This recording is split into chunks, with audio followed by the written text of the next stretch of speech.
Assalamualaikum, hai para pejuang Latsar. Perkenalkan, nama saya Nurul Laili Adha.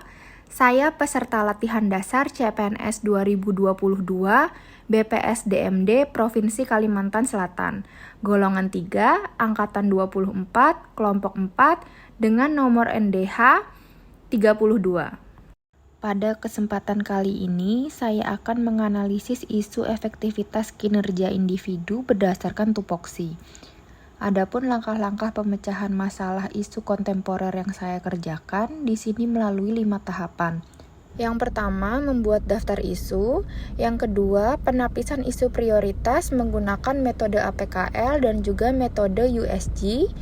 Yang ketiga, menganalisis akar masalah menggunakan metode Fishbone. Yang keempat, menemukan pemecahan masalah menggunakan metode SWOT. Dan yang terakhir, menyusun alternatif penyelesaian isu. Identifikasi isu.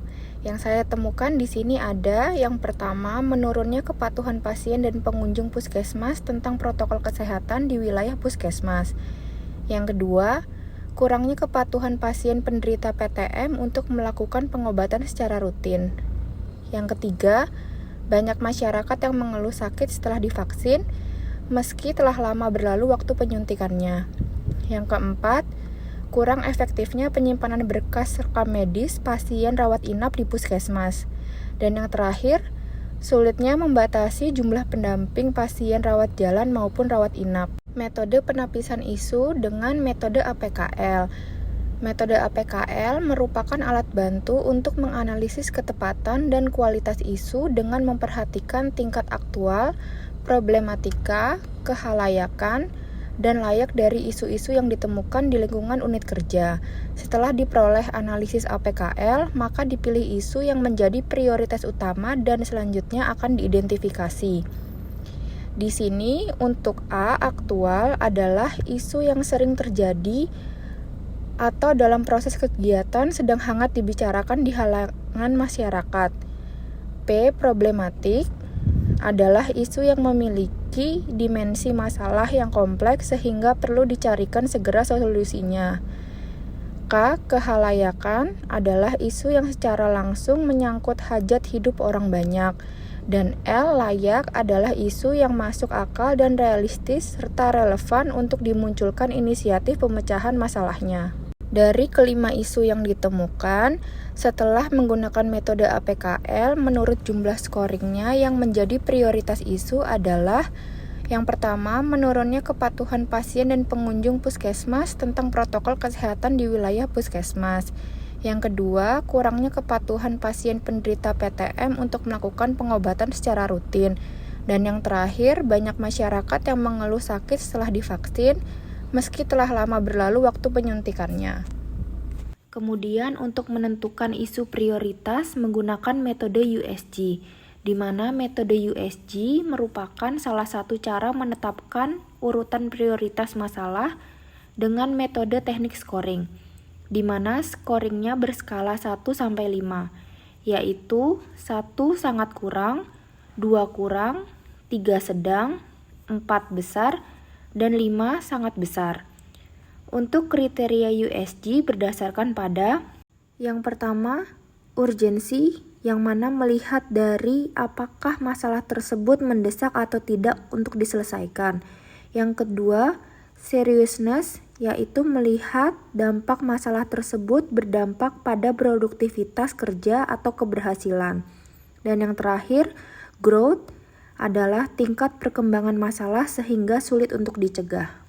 Pada isu yang diangkat, saya menilai bahwa menurunnya kepatuhan pasien dan pengunjung puskesmas terhadap protokol kesehatan di wilayah puskesmas merupakan isu utama yang perlu dibahas. Karena dengan menurunnya kepatuhan terhadap protokol kesehatan, maka akan meningkatkan resiko penularan COVID-19 sehingga pandemi ini akan sulit untuk diatasi. Analisis isu dengan menggunakan metode Fishbone yang terdiri dari faktor lingkungan sosial, manusia, metode, dan juga pemerintah. Yang pertama, faktor lingkungan sosial, yaitu isu hoax seputar COVID-19 yang masih banyak beredar. menganggap COVID-19 adalah penyakit yang biasa.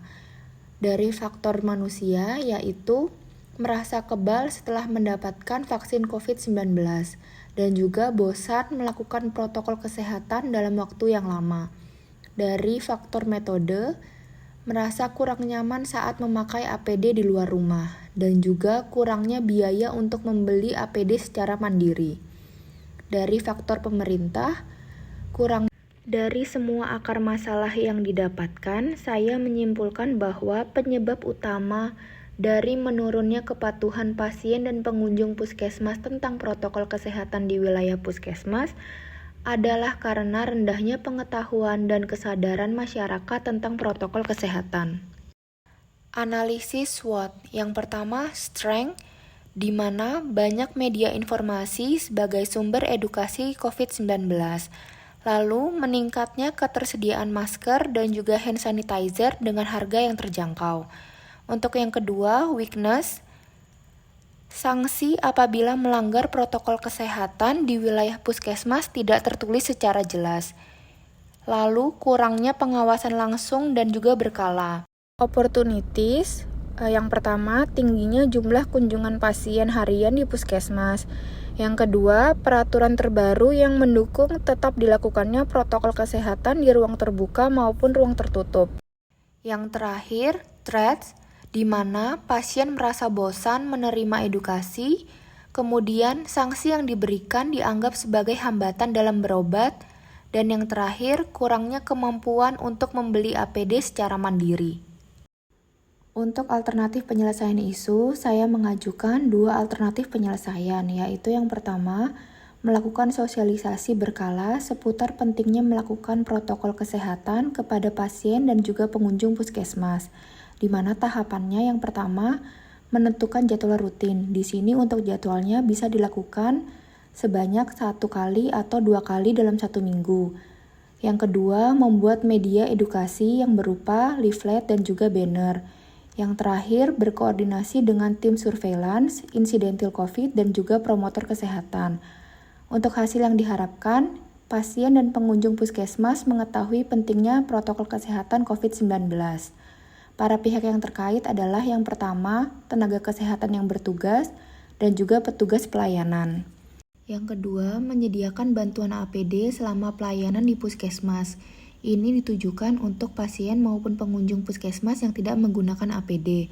Dengan tahapan yang pertama, berkoordinasi dengan pihak manajemen pengadaan aset dan juga alat kesehatan.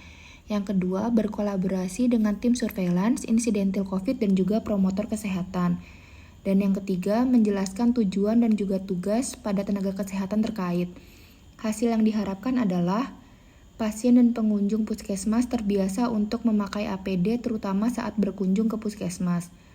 Untuk pihak yang terkait adalah yang pertama kepala puskesmas, yang kedua manajemen puskesmas, dan yang ketiga tenaga kesehatan yang bertugas.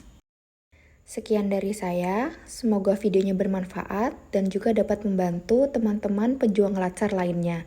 Terima kasih.